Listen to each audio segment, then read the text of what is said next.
Hi, friends. Welcome to the Altering Show. I'm Nicole Meline. Thanks for being here. I'm getting ready to launch a new round of my course, Weighty, which is a 28-day reset for your body and your spirit. It's an approach to weight loss that is coming from a holistic, soulful, spiritual perspective. And I created it because I couldn't find anything like it in the landscape of wellness and fitness. There are so many programs, diets that are coming from a place of toxicity, that are coming from a place of even self-loathing and discontent with our bodies as they are.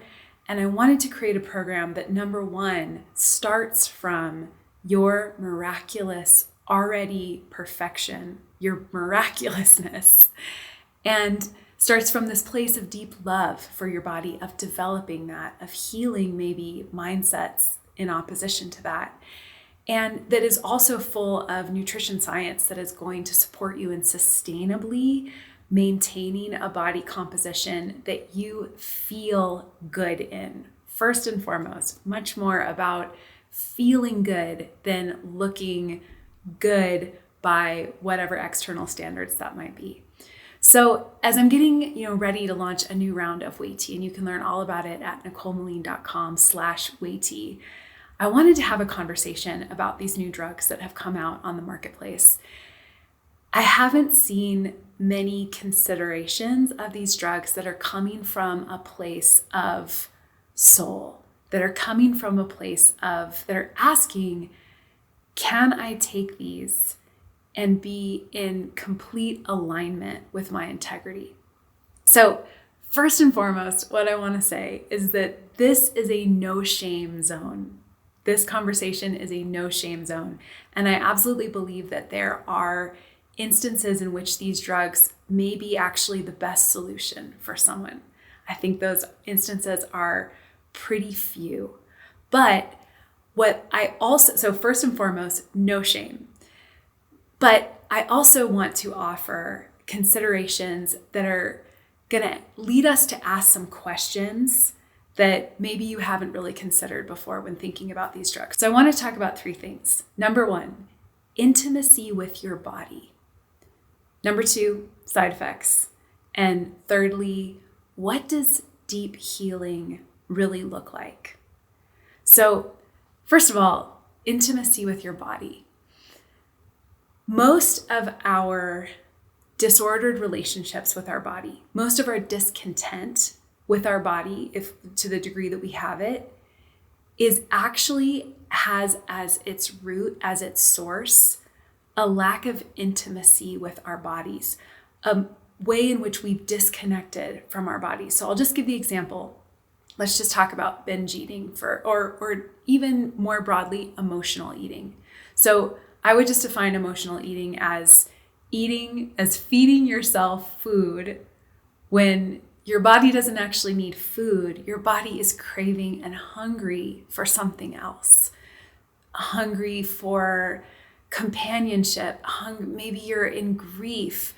Hungry for comfort in whatever way. Hungry for healing, friendship, for you name it. We have this wide spectrum of emotions, and many of us, because we were probably trained, we probably watched generations of family members and friends do this, to eat our feelings. You've heard that phrase, right? Instead of learning how to sit with discomfort, to learn from it, and to actually give it what it needs, which can be a longer term process, right? Than just the instant gratification that also has a very short payoff of eating our feelings, right? So in that moment, what is at the root of that is usually you shut down some part of your connection to your body, of your consciousness, of even the simple connection of, am I hungry?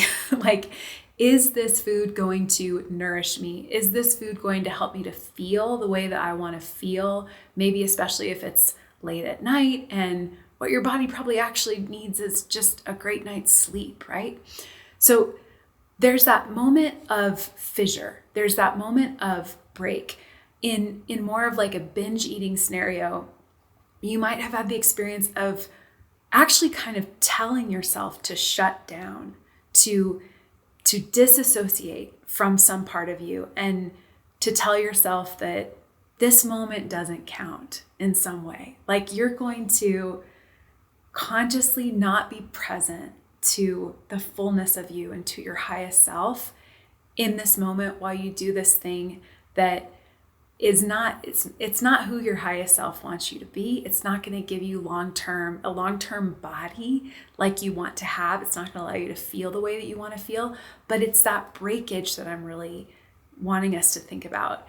And I actually just want to invite you into that a little bit deeper, in the sense of, as you think about your struggles, maybe with whether it's the way you're nourishing yourself, your relationship to food, your relationship to exercise, even to think about, like, is the root of this actually a lack of intimacy with my body, me forgetting or choosing not to honor the fact that I'm in a body and this body has needs, nutritional needs, rest needs, social needs, all of this that maybe in some way you're disassociating yourself from, probably for really good reasons. Like all of our coping mechanisms, have great reasons behind them. So the first thing that I want to throw out to us is that these drugs, the way that they function essentially is they're ultimately controlling your hormones. So they're controlling your hormones and the actual lining of your intestinal tract, of your gastrointestinal system. That lining actually changes in result to these responses to these hormones. So of course your hunger hormones are affected, but so these drugs are synthetically changing the way that your body relates to food, so that you're simply not as hungry, so that you're simply not eating as much.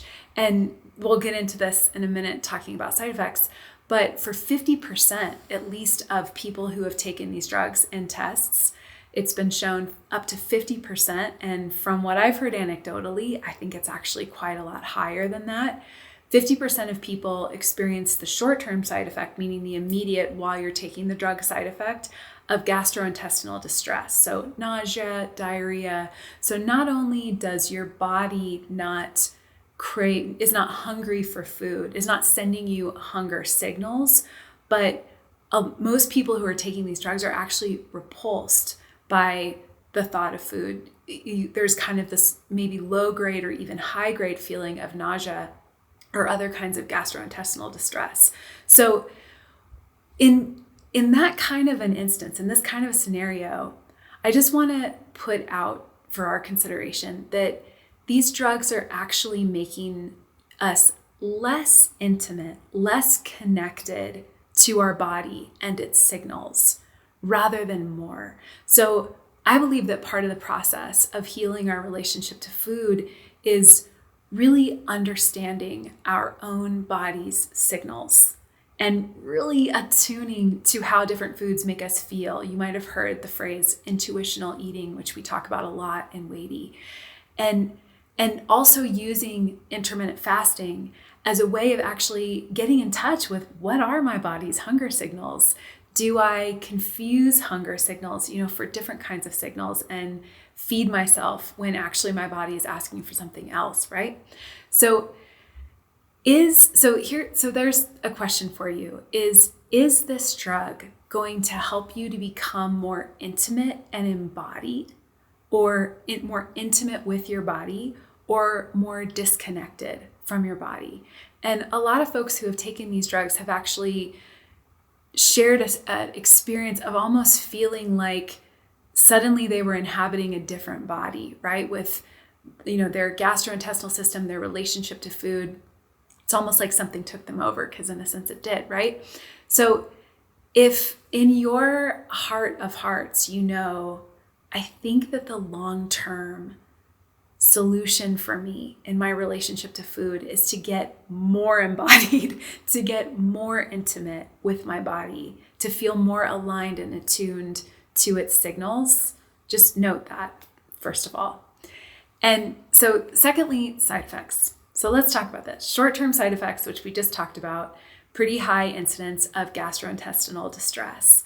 But the longer-term side effects are very significant, the potential of longer-term side effects. And the most important thing to consider right now is that we actually don't have a lot of accumulated research on the long-term effects of these drugs because they're new drugs. So and you want to ask yourself too, do you want to be on these drugs long-term? Would that be your ultimate solution to kind of in perpetuity be on these drugs?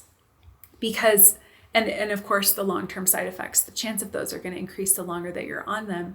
But if your goal is to be on them for a short amount of time, then are the possibility of these long-term side effects actually worth it, right? So what are these side effects?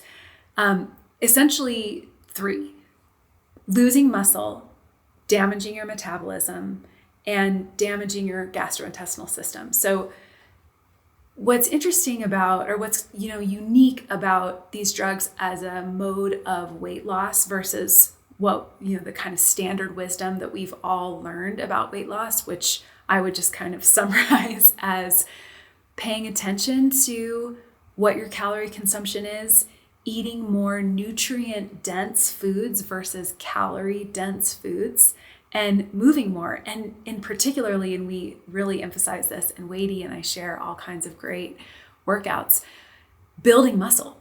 Because muscle is actually the engine of your metabolism. So the more muscle you have, the higher your metabolism is going to be functioning, the higher revved your metabolism is going to be. Muscle very simply burns more calories. So what happens with these semaglutide drugs is that people tend to lose muscle. They lose much more muscle than if they were on more of a longer term weight loss track, where they're again emphasizing muscle building and a slower mode of weight loss. Because when we're losing weight, we want to be burning fat. We don't want to be burning muscle. Also, your muscle, the percentage of muscle in your body has so much to do with your overall health, bone density. All kinds of different systems actually are related to how much muscle mass that you actually have in your body. It's the signal to your body of your overall health. So loss of muscle mass, and then aligned, connected to that is damaging your metabolism. So what can happen is that when you're on these drugs, you're losing muscle, you're eating less, and your body is adjusting to this much slower metabolism, this much lower amount of calories that you're taking in. So what has happened to a lot of folks who have taken these drugs is that after you stop taking the drugs, your metabolism is much slower than it was before you started taking the drugs. And oftentimes too, the cravings and hunger can come back much, more strongly after it's no longer suppressed.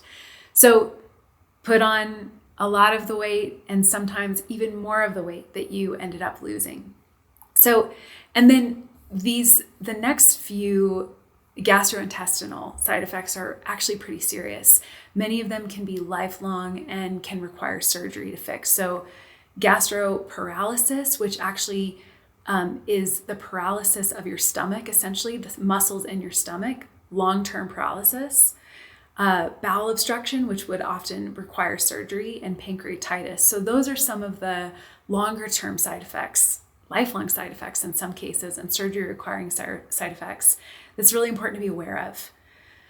So last point is, what does deep healing look like? The philosophy that I have found to be true for myself and my own growth and healing journey personally, and in the clients that I work with in mentorship and one-on-one coaching, is that the issue that finally drives us to seek help, the issue that brings us to a point of pain that is intolerable, is often not the root issue. It's not the core issue. It's just the doorway. It's the doorway to do the deeper work. So for example, you might it might be weight loss. You might be at a point where you're just so frustrated with all the different things that you've tried, with how you feel in your body. You're at this point of pain about it. And that's the thing that drives you to seek change. But what we find, and this is what the whole journey of Weighty is about, is that is actually a doorway to do the deeper work. So what's underneath the habits, what's underneath the belief systems that you're functioning in are these core beliefs that we learn. One of the questions that we entertain in Weighty is, what is your food story? What's the food story that you were taught? What's the story that you have absorbed about your body? What are the thoughts that are on loop about your body? And when we actually stop and examine those, they can be incredibly negative, incredibly toxic, and informed by some of the people that loved us most, right? Parents and friends and partners and people who actually maybe never even meant to instill any kind of negative body image can, with one little comment, start to shape a story that is this background soundtrack of our mind, of our bodies, and of our choices. So that's what we really get into. And this relationship to food, this is the icing on the cake. This is the bonus. Weight loss is the bonus of actually doing this deep work of healing our relationships to our own bodies, healing our relationships often to our families, working out forgiveness and compassion in ways that we've really not executed toward ourselves and towards those people that shaped those stories, who had those stories shaped by other people for them, right? So again, this issue of your relationship to your body image, how you see yourself, and your relationship to food is a doorway. What is it a doorway to for you? If you began to engage this deeper work, to ask these deeper questions of, what is it I'm really hungry for, right? What if I lived in radical love for this miraculous body that I'm in? What would that look like? What would it look like to accept myself fully and completely as I am, and to feed her with so much love and care, right? These are transformational questions. And I also believe that healing happens in community, whether it's just the community of one-on-one of you and me, or whether it's the community of, in Weighty, what we build every time that we do a live round together, people who are willing to go there, people who are willing to ask the big questions, to tell their vulnerable stories, and to function within the reality that I've seen to be the case, that what we reveal can be healed. What we're willing to reveal, we can finally heal. And especially to find that healing within community.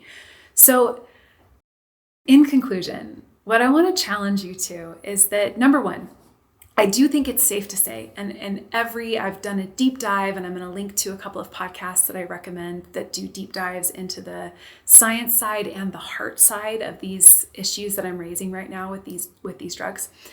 As I've done a deep dive into it, it's pretty clear that if your goal is to lose 10 pounds, this is not the way to do it.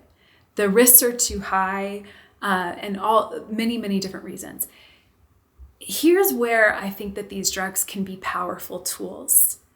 If you have done this deep work of knowing that your relationship to food, your emotional relationship to food, is in integrity for you. That is not the problem. You have healed that. You've healed your body image, the way that you think about yourself, the way that you speak to yourself. You've healed that.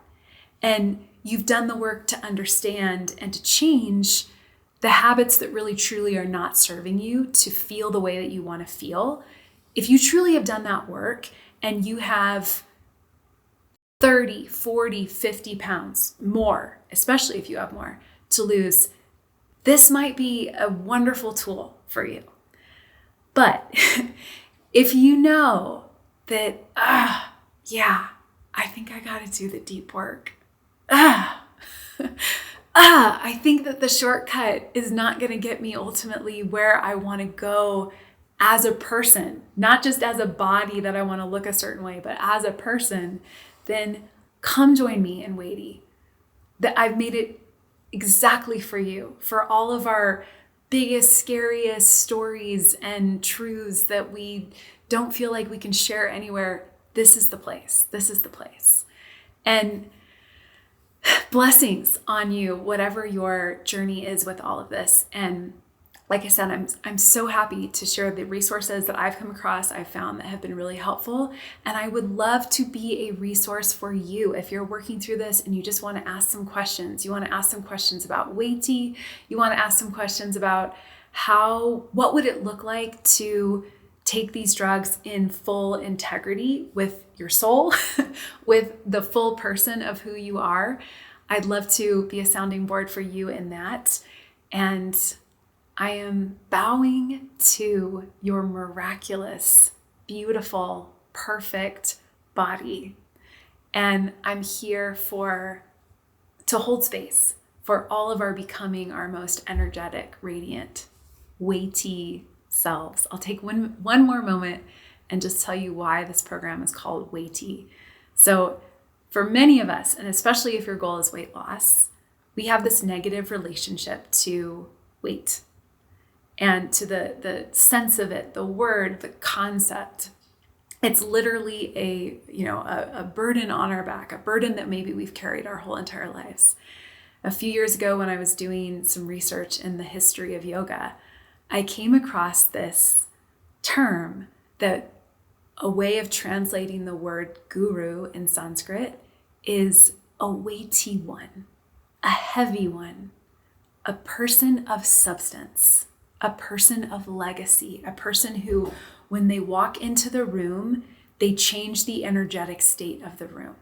You know, you have encountered these people. They are gifts, and they're who we want to be. We want to be people of weight. We want to make an impact on the world. We want to be people of legacy. We want to be people of presence. We want to have a transformational, medicinal presence when we walk into a room, right? So I want to take back this word. I want to take back this concept. I want to heal my own. I've had to heal my own relationship to weight, my own relationship to food, my own relationship to body image. And I know that first and foremost, I want to be a weighty woman. I want to be a weighty human. So that is very much the invitation of this journey, is to, if you want to lose weight, you're going to lose some weight along the way. Absolutely. But it's going to be in a long-term, sustainable way. It's going to be from a practice of nourishing yourself richly and feeding your energy, nourishing your radiance. But most importantly, you and me, are going to become weighty. NicoleMeline.com/weighty. Big love. And I'm bowing to all that we are becoming.